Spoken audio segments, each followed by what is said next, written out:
Hello students, कैसे हैं आप लोग। हम लोग क्वेश्चन बैंक का सीरीज चल रहे हैं। पहले ऑर्गेनिक केमिस्ट्री का, फिर फिजिकल का, फिर इनऑर्गेनिक का। तो ऑर्गेनिक में हम लोग 2018 2019 कर लिए थे। आज हम लोग करने वाले हैं 2020 का, यानी 2020 का करेंगे शॉर्ट क्वेश्चन, फिर हम लोग करेंगे लॉन्ग क्वेश्चन। तो सबसे पहले हम लोग क्वेश्चन देखेंगे। आज जो जो क्वेश्चन पूछा गया है उस क्वेश्चन को देख लेते हैं हम लोग, और उसका आंसर भी। हम लोग सब्जेक्टिव का सीरीज चल रहे हैं, फिर ऑब्जेक्टिव का चलेंगे। तो हम लोग सबसे पहले क्या चल रहे हैं ये देख लें। क्वेश्चन बैंक आंसर, और ये 2000 हम लोग 20 का चल रहा है। 2018 का चले थे, इस बार हम लोग 2020 का चल रहे हैं। तो पहला क्वेश्चन जो ऑर्गेनिक केमिस्ट्री का इसमें पूछा गया था, ऑर्गेनिक केमिस्ट्री का वो था हम लोग का अल्कोहल और फेनॉल में डिफरेंट पूछा गया था। तो क्वेश्चन नंबर 1 जो देखे थोड़ा सा यहाँ पे हम लोग, क्वेश्चन नंबर 1 जो था डिस्टिंग्विश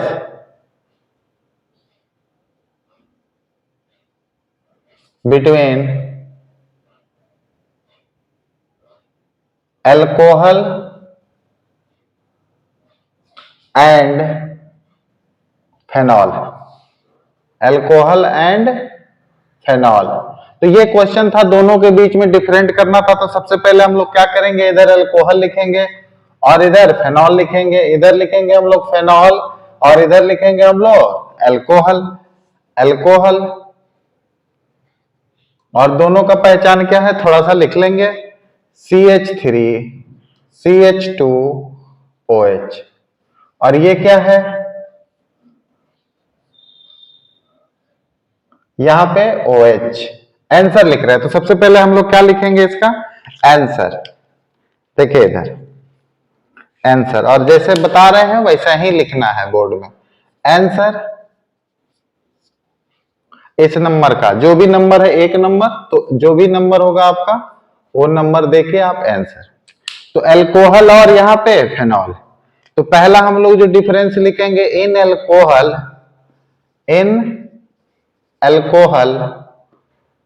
हाइड्रोक्सी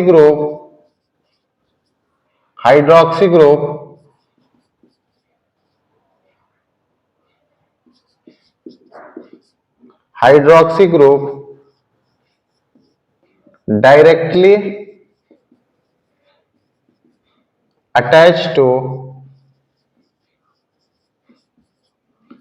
sp3 कार्बन, यानी ये जो OH ग्रुप है इससे अटैच्ड है sp3 कार्बन से। 2 नंबर का है तो दो दो डिफरेंट लिखेंगे। तो पहला हम लोग क्या लिखेंगे, in alcohol hydroxy group directly attached to sp3 carbon. इधर हम लोग फेनॉल में लिखेंगे पहला जो difference, in phenol hydroxy group ये X है, hydroxy group directly attach to sp2 carbon. ये जो है ये sp2 है और ये जो है sp3 है, ये sp3 है पहला। और दोनों के बीच में जो सबसे बड़ा डिफरेंट है, ये तो नॉर्मल है, जो सबसे बड़ा डिफरेंट है वो आपका है ये phenol react with neutral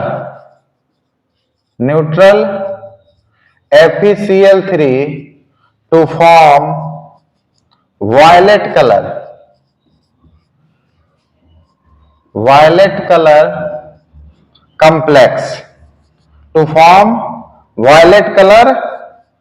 complex। यानी ये जो यही मेन है, ये याद रखेंगे आप लोग। फेनॉल जब FeCl से रिएक्शन करता है तो वायलेट कलर कॉम्प्लेक्स देता है, और अल्कोहल इस चीज से रिएक्शन नहीं करता। यही दोनों के बीच का डिफरेंस है। Alcohol does not react with neutral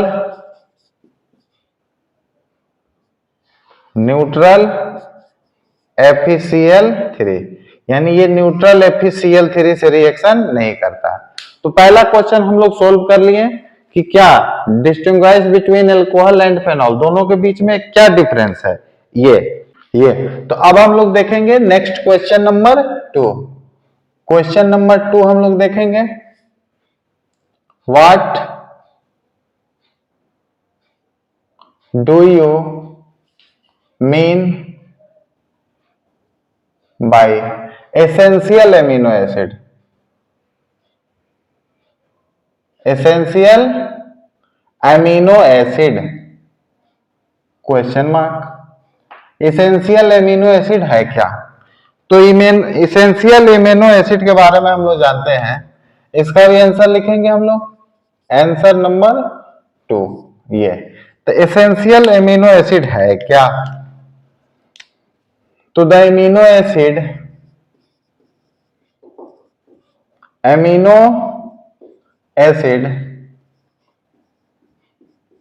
which cannot be synthesized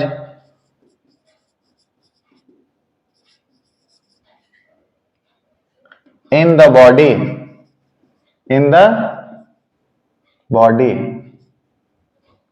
and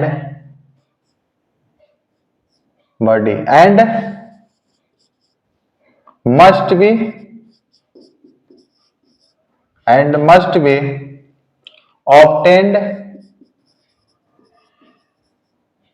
obtained through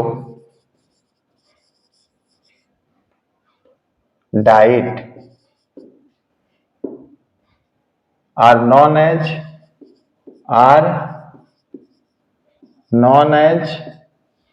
essential amino acid।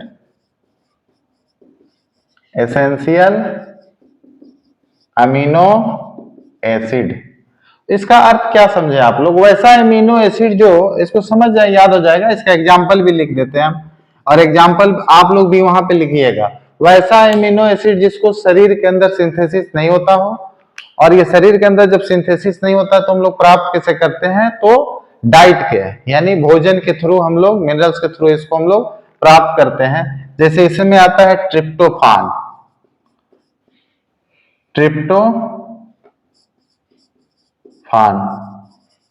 Leucine, arginine, valine, etc, valine dash dash dash etc। तो ये हम लोग को रहा दूसरा question, what do you mean by essential amino acid. पहला था distinguish between alcohol and phenol. जो 3 नंबर क्वेश्चन है इसको भी हम लोग देखें थोड़ा सा, ये ऑर्गेनिक का है। 3 नंबर जो क्वेश्चन है इसको देखते हैं। What happens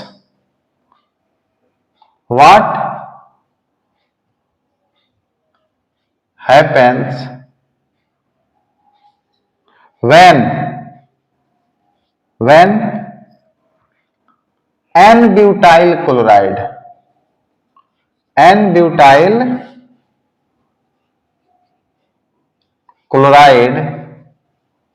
react with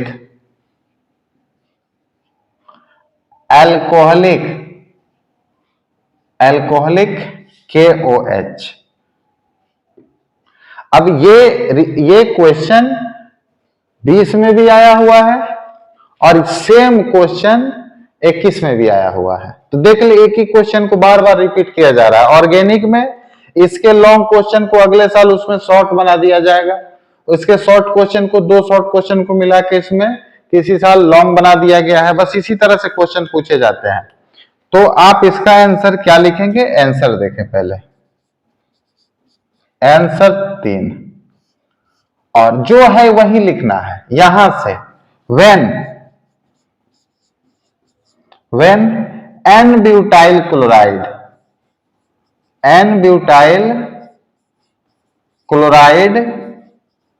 react with alcoholic KOH,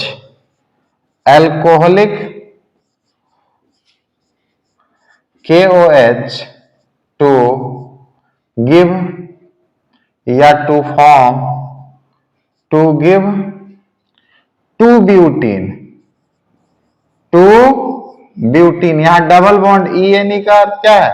double, 2-ब्यूटीन। अब ये बना कैसे, थोड़ा इसको देखें। CH3 चूंकि रिएक्शन लिखना पड़ेगा, CH2 CH2 और CH2 और यहां पे Cl, इसी को कहते हैं normal butyl chloride. Butyl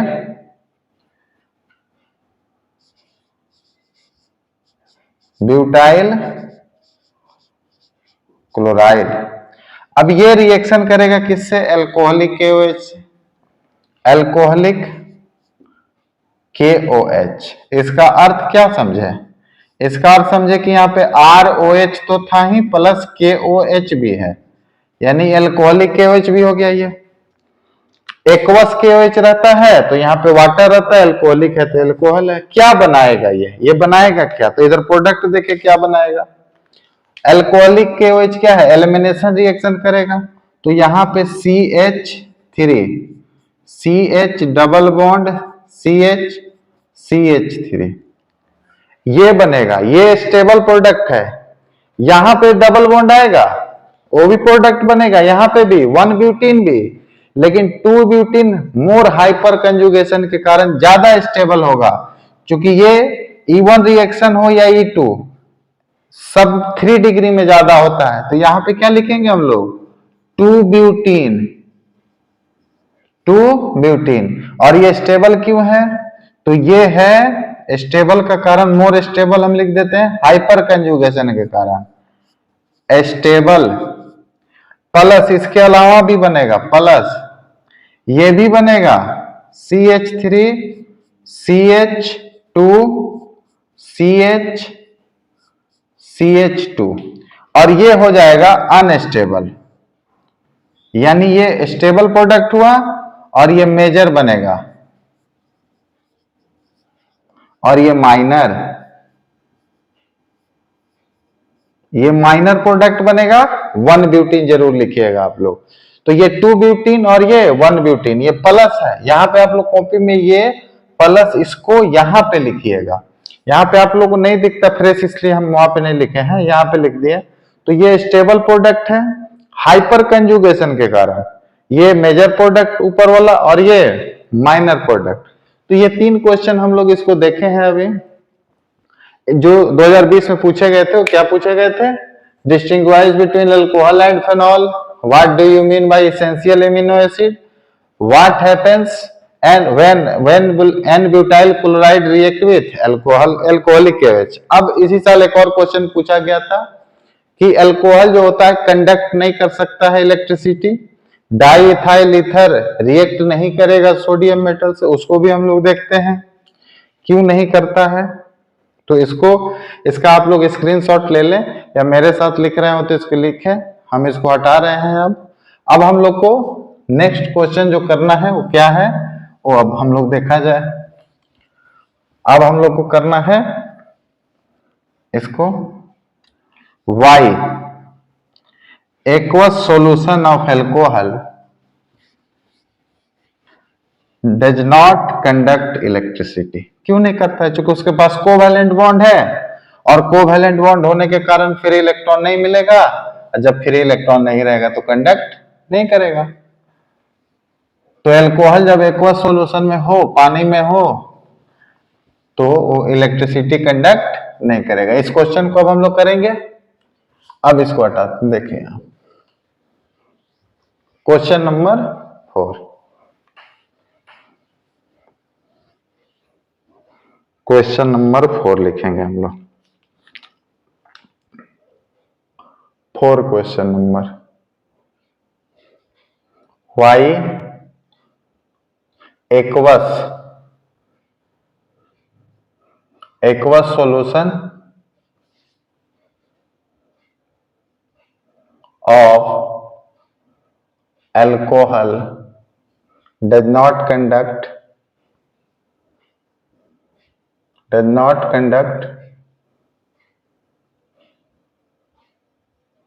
electricity conduct नहीं करता है इलेक्ट्रिसिटी, क्यों? तो सिंपल से इसका आंसर, क्योंकि इसके पास क्या है, आंसर 4, और आंसर 4 में हम लोग क्या लिखेंगे, एक्वस सॉल्यूशन ऑफ एल्कोहल, यानी alcohol does not conduct electricity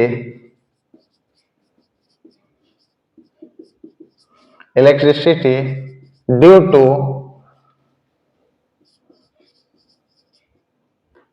presence of covalent bond,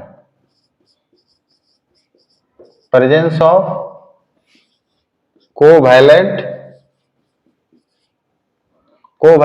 bond। तो ये तो हो गया नॉर्मली एक लाइन में आंसर कि कोवैलेंट बॉन्ड के कारण क्या करता है, नहीं करता है। तो कोवैलेंट बॉन्ड में आखिर होता क्या है, तो फुल स्टॉप के बाद लिखेंगे covalent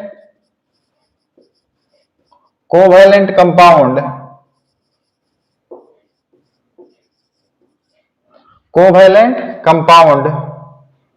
have no free electron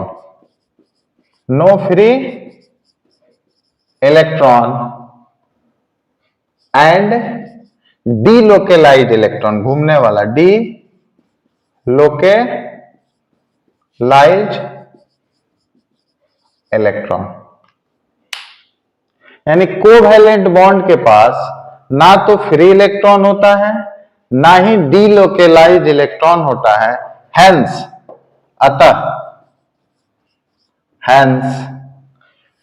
alcohol यानी aqueous solution of alcohol, aqueous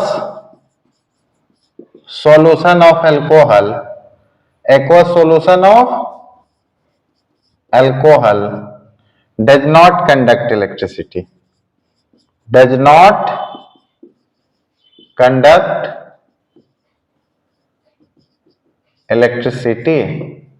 यानी इलेक्ट्रिसिटी का कंडक्शन नहीं करता है। क्यों नहीं करता है, उसका रीजन हम लोग यहाँ पे लिखे। तो हम लोग क्या समझे कि एक्वस सॉल्यूशन ऑफ एल्कोहल नहीं करता है, क्यों नहीं करता है, तो आप लोग इसको हिंदी में भी आसानी से लिख सकते हैं। आप लोग अगर हिंदी मीडियम से लिख रहे हो तो कि अल्कोहल के पास कोवैलेंट बॉन्ड रहता है, और इस कोवैलेंट बॉन्ड में क्या रहता है, फ्री इलेक्ट्रॉन नहीं रहता है, ना ही डीलोकेलाइज्ड इलेक्ट्रॉन रहता है घूमने वाला, जिस कारण ये क्या करता है, कंडक्ट करता है।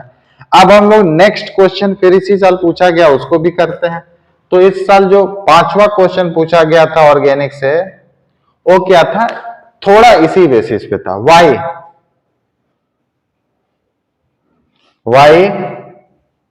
Does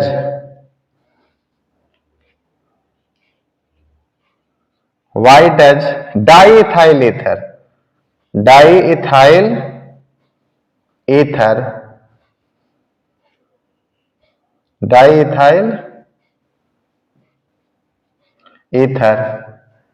not react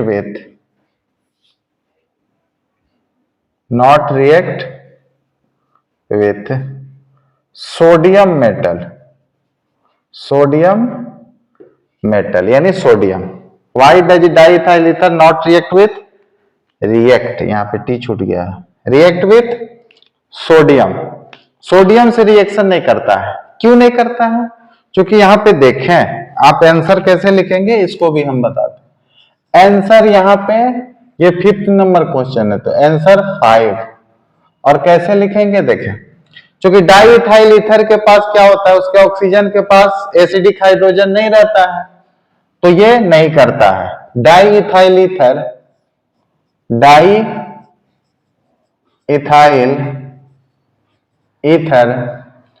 does not react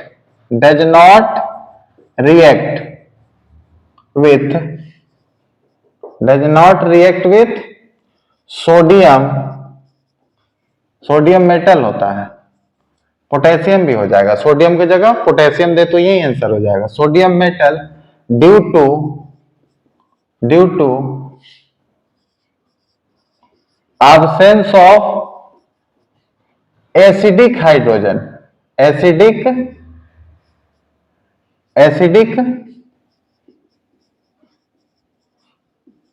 hydrogen और alpha hydrogen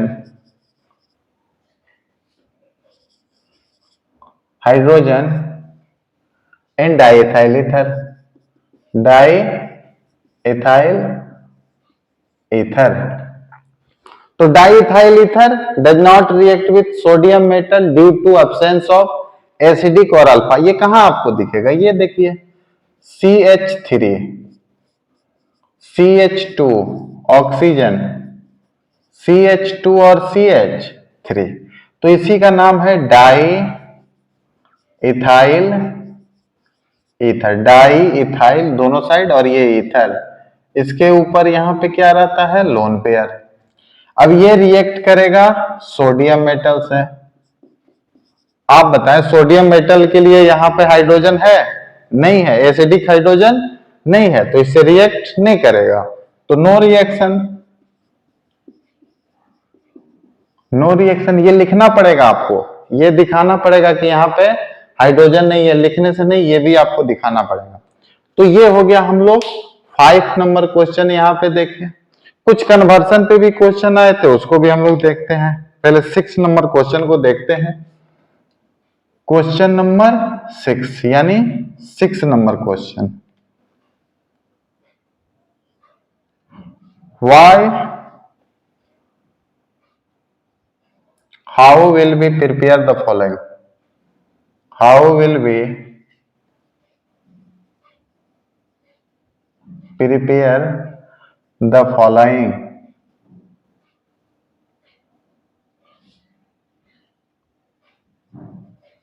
prepare the following। दिख ही रहा होगा आप लोग को आसानी से, नहीं तो आप समझ जाइए क्वेश्चन था। पहला इसमें एक में था क्या, ethane from methyl iodide, methyl iodide, और 2 में था आइडोफॉर्म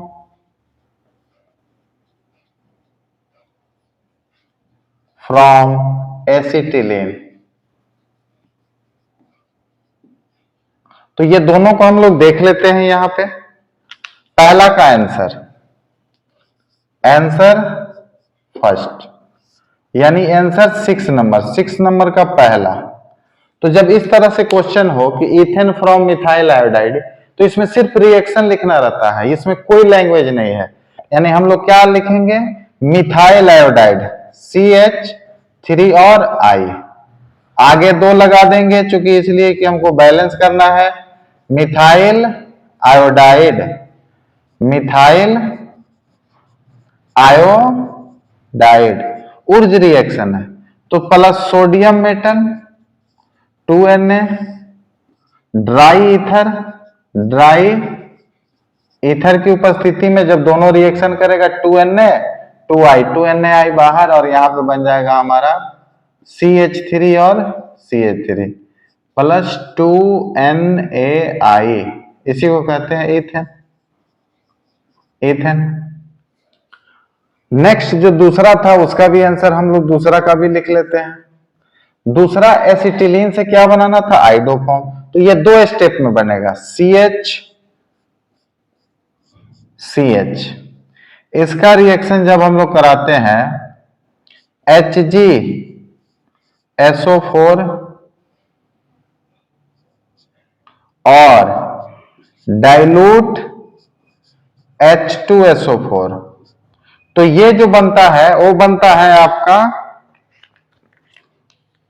एसिटल्डिहाइड, यानी ये जो बनेगा आपको इसे दिखाना पड़ेगा, CH2 डबल बॉन्ड COH और यहां पे H, और ये रीअरेंज करके बन जाता है CH3 C double bond OH, acetaldehyde. पहले देखें इसको, ये क्या था, एसिटिलीन, एसिटाइलिन, क्या बना पहला स्टेप में, एसिटल्डिहाइड,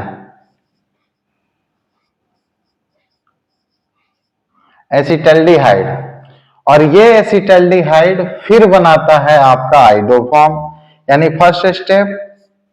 ये दूसरा स्टेप देखें, CH3 C double bond OH plus किससे रिएक्शन करेगा, I2 प्लस NaOH, I2 और NaOH से रिएक्शन करेगा तो CH3 प्लस HCOONa, तो ये जो बनाता है इसी को आइडोफॉर्म कहते हैं, आइडोफॉर्म। ये थोड़ा सा भारी हो गया इसलिए कि 2 स्टेप में दिया तो इसको अकेले ही 2 नंबर दे देना था, लेकिन ये एक स्टेप में नहीं दिया है, 2 स्टेप में ही बनेगा। और ये हो गया हमारा फिर से एसिटाल्डिहाइड। तो ये हम लोग का क्या हो गया कि जब methyl iodide dry ethyl sodium metal से ड्राई ईथर तो इथेन बनेगा, ओर्ज रिएक्शन है, और ये हमारा कुचेरो रिएक्शन है। फिर उसके बाद आइडोफॉर्म टेस्ट। तो ये मिला के हम लोग का ये क्वेश्चन बना। अब 2 क्वेश्चन इस साल और पूछे गए थे, कायरल कायरल और बॉइलिंग पॉइंट से आधारित, सोलबिलिटी से आधारित क्वेश्चन थे, उसको भी हम लोग देखते हैं। आप लोग इसका स्क्रीनशॉट ले लें या मेरे साथ लिख रहे हो तो लिखें। अब इसको हटाते हैं हम। अब हम लोग देखेंगे next question, what do you understand by chiral and chiral compound. और एक same molecular formula alcohol are more soluble than corresponding hydrocarbon. इस दोनों क्वेश्चन को हम लोग अब देखेंगे। इसको हटा देते हैं, फिर हम लोग लिखेंगे इस क्वेश्चन को।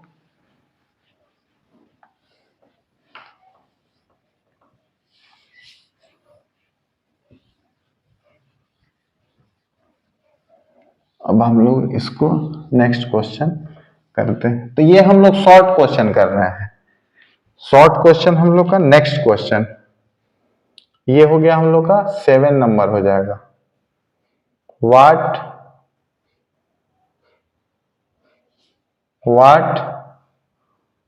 Do you understand by chiral and chiral. ये आइसोमरिज्म से पूछा गया है 11 से।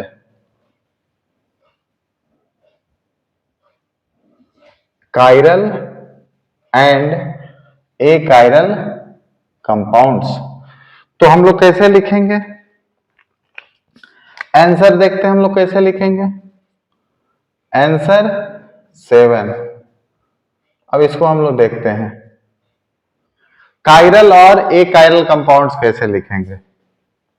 देखिए यहां पे कायरल कंपाउंड्स, तो पहले कायरल के बारे में लिखेंगे फिर कायरल। तो chiral compound containing chiral chiral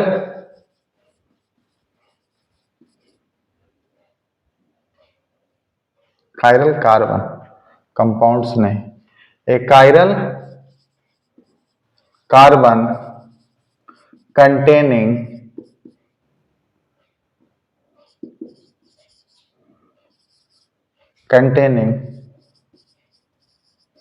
molecule is called chiral molecule and compound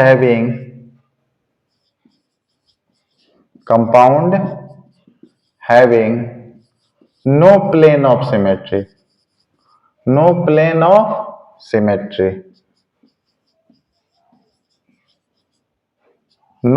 of symmetry.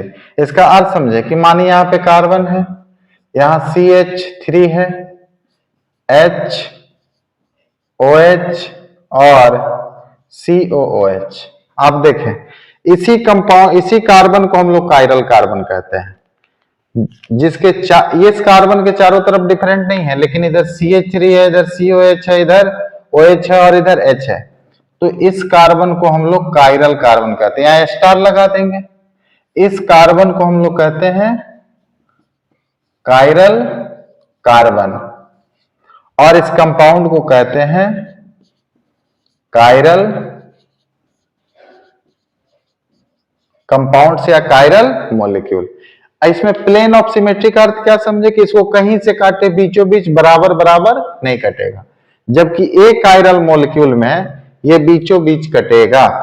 जैसे यहां पे हम लिखते हैं ए कायरल, दूसरा में हम लोग इसी में लिखेंगे ए कायरल कंपाउंड, ए कायरल कंपाउंड्स। तो ए कायरल कंपाउंड्स क्या होंगे कि उसमें प्लेन ऑफ सिमेट्री होगा।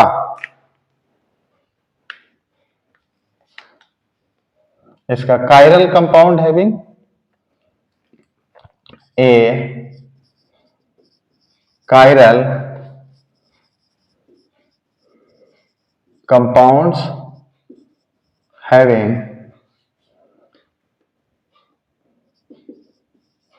at least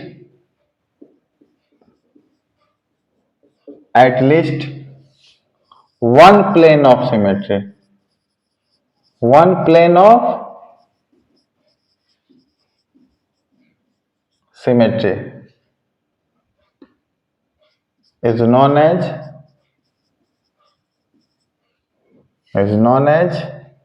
achiral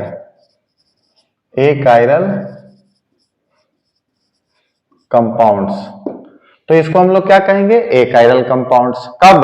जब प्लेन ऑफ सिमेट्री हो। तो इसका भी एग्जांपल देंगे, जैसे यहाँ पे COOH, फिर देखें C, फिर C, COOH, इधर OH, इधर OH, इधर H, इधर H। आप देखें कायरल कार्बन है यहाँ पे, कायरल कार्बन यहाँ पे है, कायरल कार्बन को स्टार से इंडिकेट किए हैं। तो कायरल कार्बन है, कायरल कंपाउंड है, लेकिन यहां पे देखें बीच से हम लोग जब काटेंगे इसको तो ये दो भागों में बराबर बराबर दो भागों में कट जाएगा। तो इसी को प्लेन ऑफ सिमेट्री कहते हैं। इसको हम लोग कहते हैं प्लेन ऑफ सिमेट्री। और ये हो गया एक कायरल मॉलिक्यूल, एक कायरल कंपाउंड्स या मॉलिक्यूल। तो एक क्वेश्चन और है जिसको एक्सप्लेन कर देंगे हम लोग, फिर हम लोग का शॉर्ट क्वेश्चन समाप्त हो जाएगा। इस साल 8 क्वेश्चन शॉर्ट में पूछे गए थे, तो इसको भी आप लोग स्क्रीनशॉट ले लिया, मेरे साथ लिख रहे हो तो इसको लिखें। हम इसको हटाते हैं, एक क्वेश्चन और हम लोग को करना है, इसको हटाते हैं। अब हम लोग करना है explain alcohol are same molecular formula, alcohol having same molecular formula are more soluble than corresponding। अब इसको भी हम लोग कर लेते हैं। ये होगा 8th number question. Explain why alcohol having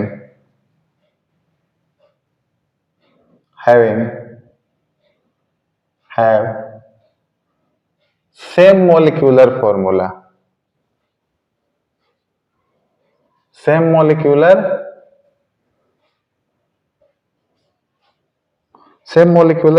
नहीं, मोलिकुलर वेट था ये, same molecular weight are more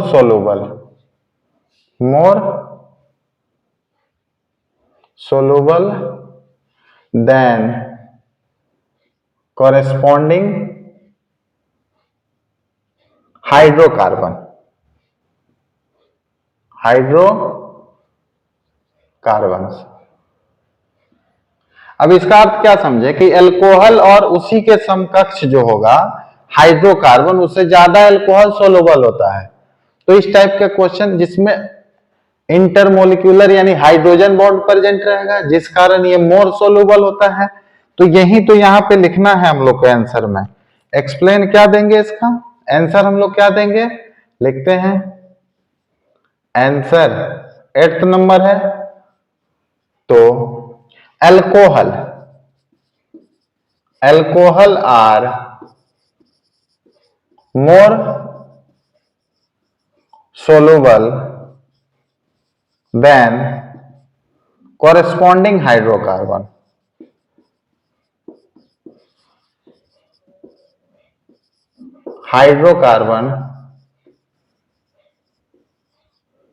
Hydrocarbons due to hydrogen bond. तो वाटर क्या होता है, पोलर कंपाउंड है, हाइड्रोजन बॉन्ड के कारण उसमें ये घुल जाता है, और ये हाइड्रोकार्बन नॉन पोलर होने के कारण नहीं घुल पाता है हाइड्रोजन बॉन्ड। अब हम लोग कैसे देखेंगे हाइड्रोजन बॉन्ड कहाँ है, तो हम लोग जानते हैं, देखें यहाँ पे ये है वाटर, पहले वाटर बना लिए हम लोग, फिर हम लोग का ये हो गया क्या HO और R, अल्कोहल ROH। तो एग्जाम्पल हम लोग क्या देंगे, यहां पे देखें एग्जाम्पल में